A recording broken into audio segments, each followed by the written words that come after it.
এজন্যই রাসূল সাল্লাল্লাহু আলাইহি ওয়াসাল্লাম বলছেন, মান সাল্লা ইউরাই ফাকাত আশরাক ওয়া মান সামা ইউরাই ফাকাত আশরাক ওয়া মান তাসাদ্দাকা ইউরাই ফাকাত আশরাক। যে ব্যক্তি সালাত পড়লো মানুষকে দেখানোর জন্য, ওই ব্যক্তি শিরিক করলো। যে ব্যক্তি সিয়াম থাকলো মানুষকে দেখাবার জন্য, সে শিরিক করলো। যে ব্যক্তি সাদাকা করলো মানুষকে দেখাবার জন্য, সে শিরিক করলো। অর্থাৎ এমন একটা ইবাদত যার মাধ্যমে আল্লাহকে খুশি করা যায়, এমন একটা ইবাদত যার মাধ্যমে আল্লাহকে সন্তুষ্ট করা যায়, ওই ইবাদতের কোনো একটা ইবাদত, কোনো একটা আমল যদি মানুষের সন্তুষ্টির জন্য করা হয় তাহলে ওই আমলটা শিরিক হয়ে যাবে। সালাত যদি মানুষকে দেখানোর জন্য হয় তাহলে শিরিক হয়ে যাবে। সিয়াম যদি মানুষকে দেখানোর জন্য হয় তাহলে শিরিক হয়ে যাবে। সাদাকা যদি মানুষকে দেখাবার জন্য হয় তাহলে শিরিক হয়ে যাবে। অর্থাৎ যার মাধ্যমে আল্লাহকে সন্তুষ্ট করা যায় সেটা যদি মানুষকে খুশি করার জন্য, মানুষের ভয়ে করা হয় তাহলে শিরিক হয়ে যায়। লোকটাকে দেখে মনে হতো লোকটা নামাজি, কিন্তু মানুষকে দেখাবার জন্য পড়তো। লোকটাকে দেখে মনে হতো দানশীল, কিন্তু মানুষকে দেখাবার জন্য দান করত। লোকটাকে দেখে মনে হতো তাকওয়াশীল, পরহেজগার, কিন্তু মানুষকে দেখাবার জন্য করত। অথবা তার ঈমানে দুর্বলতা ছিল, অথবা তার ইখলাসে দুর্বলতা ছিল, অথবা তার আমলটা শুদ্ধ হয় নাই, দেখে মনে হতো জান্নাতি অথচ লোকটা জাহান্নামী। আবার উল্টা একটা লোককে জাহান্নামী মনে হয়, সে জুয়া খেলছে, সে জিনা করছে, সে নেশাদার দ্রব্য পান করছে, সে এমন কোনো অপরাধ নাই যে করছে না, দেখে মনে হচ্ছে লোকটা জাহান্নামী। কিন্তু লোকটা মৃত্যুর আগেই তওবা করে ক্ষমা চেয়ে আল্লাহ তাআলার কাছে ভালো হয়ে গেল, এই জন্য লোকটা জান্নাতি হয়ে গেল।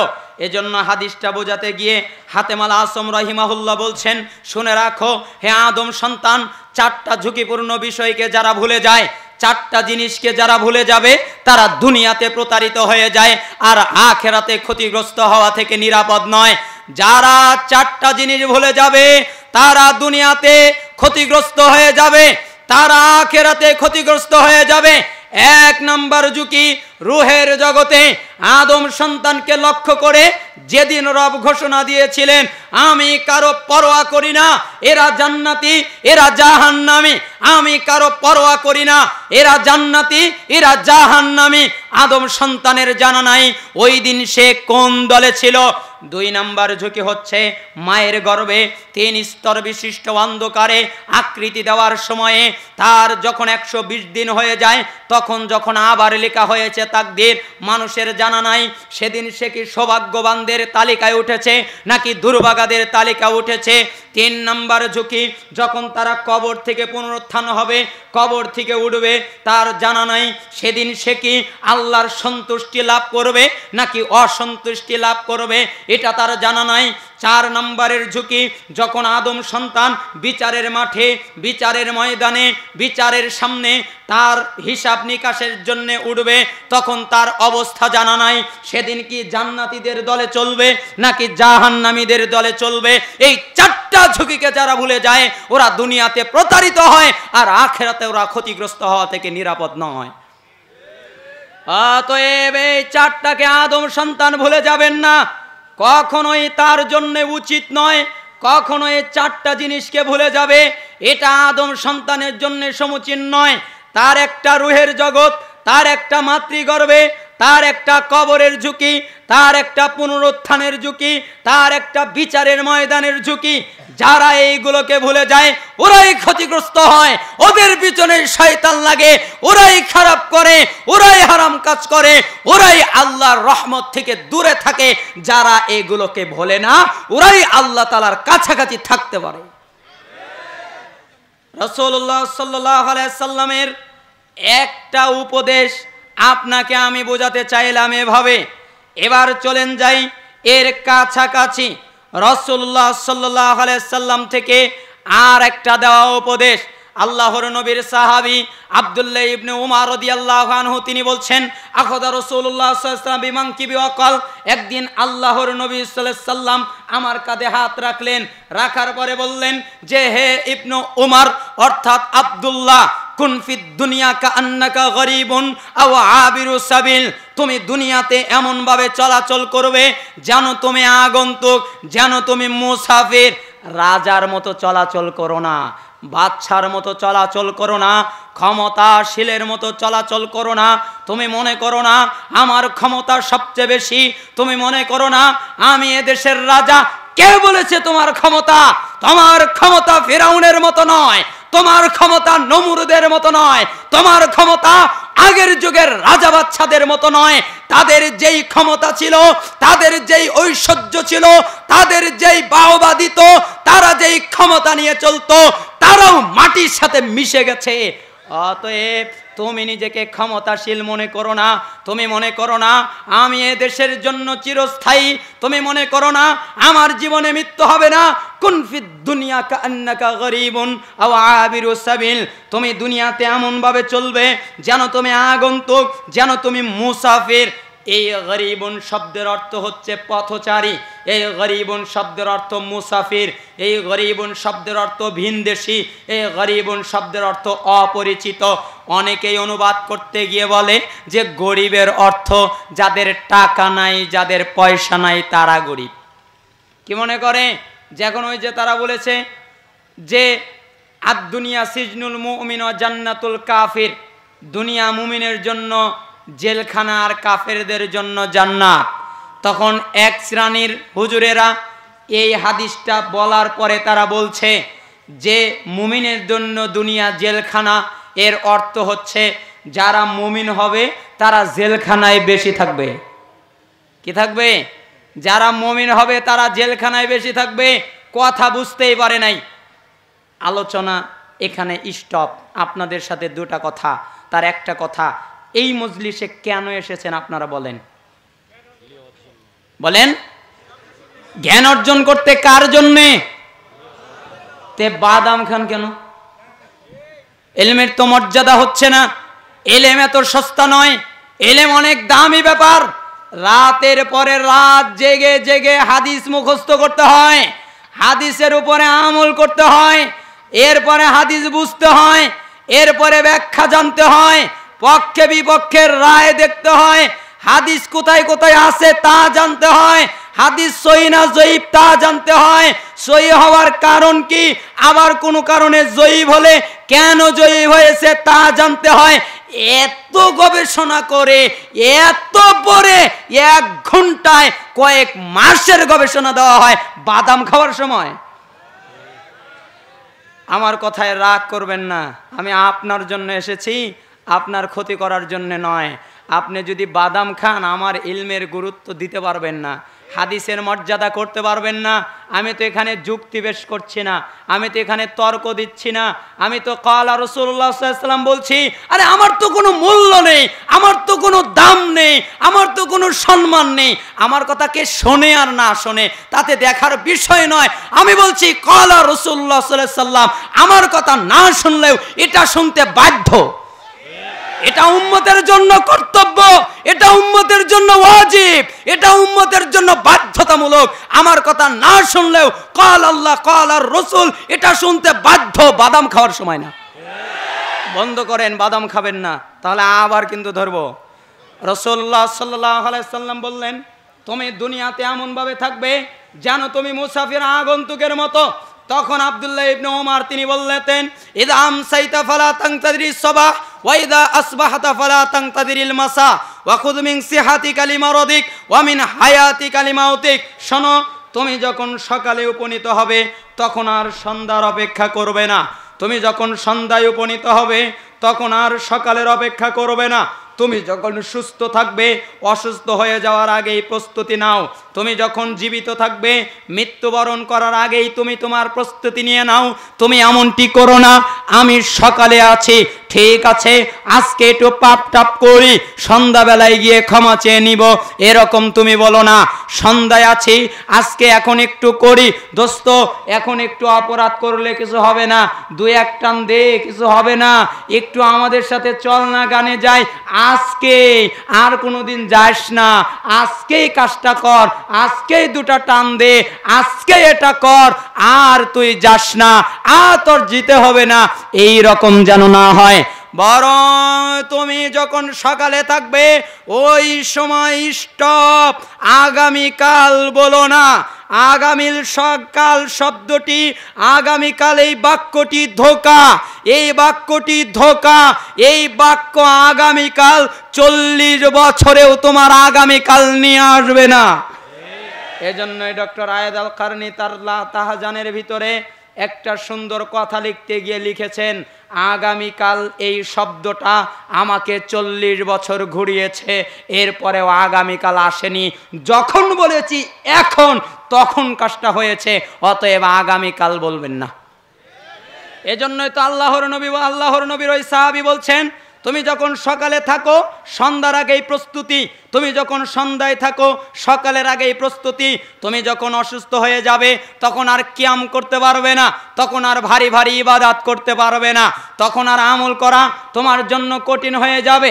অতএব অসুস্থ হয়ে যাওয়ার আগেই তুমি তোমার প্রস্তুতি নিয়ে নাও। তুমি যখন মৃত্যুবরণ করবে তখন আর তুমি প্রস্তুতি নিতে পারবে না। হাদিস বুখারী 6416 নম্বরে এসেছে। এই হাদিসকে বোঝাতে গিয়ে আলী রাদিয়াল্লাহু আনহু বলছেন, হে আদম সন্তান, দুনিয়া ধীরে ধীরে বিদায় নিয়ে চলে যাচ্ছে আর আখিরাত ক্রমে সামনের দিকে এগিয়ে আসছে। তোমরা মনে করো না যে দুনিয়ার বয়স বাড়ছে, মনে করো দুনিয়ার বয়স কমে যাচ্ছে। দুনিয়া ধীরে ধীরে বিদায় নিয়ে চলে যাচ্ছে, আখিরাত ক্রমে এগিয়ে আসছে। দুজনেরই সন্তানাদি আছে, দুনিয়ার সন্তানাদি আছে, আখিরাতেরও সন্তানাদি আছে। সাবধান, তোমরা দুনিয়ার সন্তানাদি হও না, আখিরাতের সন্তানাদি হও। কেন জানো? আজকে শুধু আমলের সুযোগ, কোনো হিসাব তোমার হবে না। আগামীকাল আখিরাতে শুধু হিসাবই দিতে হবে, কোনো আমল করতে পারবা না। দুইটা উল্টা। আজকে আমল করে নাও, হিসাব হবে না। আগামীকাল হিসাব দিতে হবে, কোনো আমল করতে পারবা না। হাসান বসরি রাহিমাহুল্লাহ বলতেন, হে আদম সন্তান, তুমি এত নিশ্চিন্ত হয়ে গেলে কিভাবে? তুমি তো ঘূর্ণায়মান, তুই চাকার ভিতরে পড়ে আছো, চাকা যেভাবে ঘোরে ঠিক সেভাবে আছো। রাত তোমাকে দিনের কাছে ফেরত পাঠায়, দিন তোমাকে রাতের কাছে ফেরত পাঠায়, এভাবে ঘুরতে থাকছে। এই দিন রাত মিলে তোমাকে একদিন কবরে ফেলে দেবে। তোমার চাইতে অধিক ঝুঁকির ভিতরে কে আছে তুমি বলো? এই জন্য এই হাদিসকে বোঝাতে গিয়ে হাতাম আল আসমকে জিজ্ঞাসা করা হলো, কি ব্যাপার, আপনি এত খুশি টুশি থাকেন কি করে? আমরা তো বুঝতে পারি না যে মৃত্যু যখন আসবে তখন কি। তখন উনি বলছেন, আমি আল্লাহ ভরসায় থাকি। আচ্ছা, আল্লাহ ভরসা কিভাবে করেন? কয় 4 ভাগে ভাগ করেছি। 1 নম্বর, আমি জানি আমার রিজিক আমার জন্য নির্ধারণ করা, আমার রিজিক আমি ছাড়া কেউ খাবে না, এজন্য আমার রিজিকের কোনো চিন্তা নাই। 2 নম্বর, আমি জানি আমার আমল আমাকেই করতে হবে, আমার আমল কেউ করে দেবে না, এজন্য আমি সব সময় সৎ আমলে ব্যস্ত থাকি। 3 নম্বর, আমি জানি আমার মৃত্যু আমার বন্ধু না, আমাকে বলে টলে আসবে না, আমার মৃত্যু হঠাৎ করেই চলে আসবে, এজন্য আমি মৃত্যুর জন্য প্রস্তুতি নিয়ে রাখি। 4 নম্বর, আমি জানি তোমরা যেমন তোমাদের বন্ধুর সামনে, তোমাদের সম্মানীয় কারো সামনে পাপ করতে লজ্জা পাও, ঠিক তেমনি আমি আমার রবের সামনে পাপ করতে লজ্জা পাই তোমাদের চেয়ে বেশি। তাহলে এই বাক্যের এক অংশ হচ্ছে মৃত্যু হঠাৎ করে চলে আসবে, কেউ জানা নাই, এজন্য মৃত্যুর আগেই প্রস্তুতি নিয়ে নেন।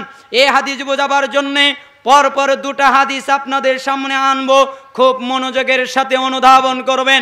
আন আমর ইবনে মাইমুন রাদিয়াল্লাহু আনহু قال, আমর ইবনে মাইমুন রাদিয়াল্লাহু আনহু তিনি বলছেন, লি রাজুলিন ওয়া হুয়া ইয়াইদুহু ইগতানিমু 50 ক্বাবলা 50। শুনে রাখো, যে রাসূল সাল্লাল্লাহু আলাইহি সাল্লাম একটা ব্যক্তিকে উপদেশ দিতে গিয়ে বললেন, হে লোক শোনো, 5টা জিনিস আসার আগে তুমি তোমার এই 5টা জিনিসকে আল্লাহর পক্ষ থেকে নিয়ামত মনে করবা।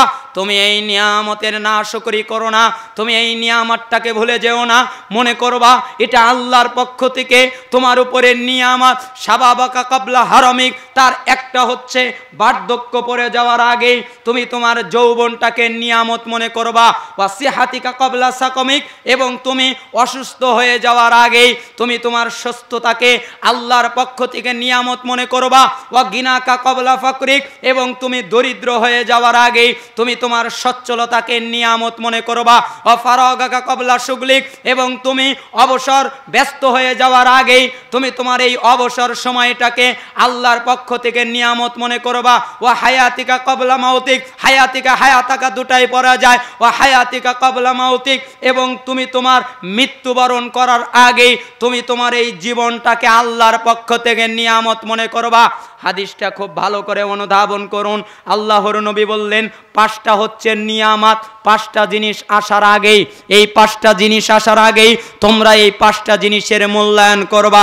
হাদিসের প্রমাণ সুনানুল কুবরা লিন-নাসাই 11832 এসেছে, মুস্তাদরেক হাকিম 7846 নম্বরে এসেছে, শারহুস সুন্নাহ 4021 নম্বরে এসেছে, মুসান্নাফ ইবনে আবি শাইবা 35460 নম্বরে এসেছে, হাদিস সহিহুল জামে 1857 নম্বরে এসেছে, হাদিস সহিহ আত-তারগিব আত-তারহিবের 3355 এসেছে, হাদিস মিশকাতুল মাসাবির 5174 নম্বরে এসেছে।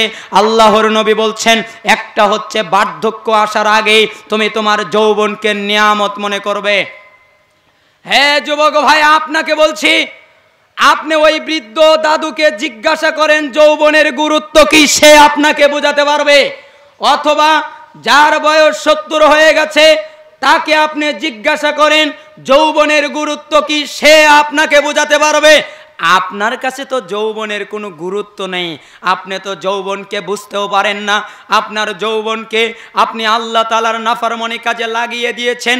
অথচ ওই বৃদ্ধ লোকটাকে জিজ্ঞাসা করেন দাদু যৌবনের গুরুত্ব কাকে বলে, সে আপনাকে বোঝাতে পারবে। আপনি ওই অসুস্থ লোকটাকে জিজ্ঞাসা করেন, কালকে হাসপাতালে চলে যাবেন, দেখবেন হাসপাতালে যাওয়ার পরে একজনের পা নেই, তাকে জিজ্ঞাসা করবেন পা না থাকার কারণে কত কষ্ট হয়। একজনের হাত নেই, একজন অসুস্থ, আর একজন করোনায় আক্রান্ত, আর একজন ক্যান্সারের রোগী, আর একজন এইচআইভি, আর একজন অনেক মারাত্মক রোগে আক্রান্ত, যাদেরকে ডাক্তার বলে দিয়েছে তোমাদের আর কোনো চিকিৎসা নেই, তোমরা অচিরেই মৃত্যুবরণ করবা। যদিও বা মৃত্যুর মালিক আল্লাহ সুবহানাহু ওয়া তাআলা, তবু ডাক্তার বলে দিয়েছেন আলামত দেখে যে তুমি আর বেশি দিন বাঁচবা না। ওই লোকটাকে জিজ্ঞাসা করেন জীবন বা সুস্থতা কাকে বলে, আপনি বুঝবেন না। আপনার বুঝার যোগ্যতা এখনো তো হয় নাই। আপনার যেদিন হাত হারিয়ে যাবে ওই দিন আপনি বুঝবেন হাত থাকলে কেমন হতো। আপনার যেদিন চক্ষু হারিয়ে যাবে ওই দিন আপনি বুঝবেন সুস্থতার নিয়ামত কি। আপনি যেদিন অসুস্থ হয়ে রোগাক্রান্ত হয়ে যাবেন, উঠার ক্ষমতা থাকবে না, ওই দিন আপনি বুঝবেন সুস্থতার নিয়ামত কি। আপনি যেদিন বৃদ্ধ হয়ে আপনার লাঠির বর দিয়ে হাঁটতে হবে, নিজের শক্তি দিয়ে হাঁটতে পারবেন না, নিজের শক্তি দিয়ে কিছু করতে পারবেন না, আপনাকে কিছু খাবার গলিয়ে এরপরে নরম করে খেতে হবে, নিজের দাঁত দিয়ে খেতে পারবেন না, ওই দিন আপনি বুঝতে পারবেন যৌবনের মূল্য কি, ওই দিন আপনি বুঝতে পারবেন সুস্থতার মূল্য কি। এর আগে বোঝানো সম্ভব না। এজন্যই আল্লাহর নবী সাল্লাল্লাহু আলাইহি ওয়াসাল্লাম এরপরে বললেন তুমি তোমার এই সম্পদটাকে নিয়ামত মনে করো ধনী থেকে গরিব হয়ে যাওয়ার আগেই। অর্থাৎ যখন তুমি দরিদ্র হয়ে যাবে, তোমার কাছে টাকা পয়সা থাকবে না, তুমি অভাবে থাকবে, তখন তুমি সচ্ছলতাকে বুঝতে পারবে। অতএব সচ্ছলতা থাকা অবস্থায় এটাকে আল্লাহর পক্ষ থেকে নিয়ামত মনে করো।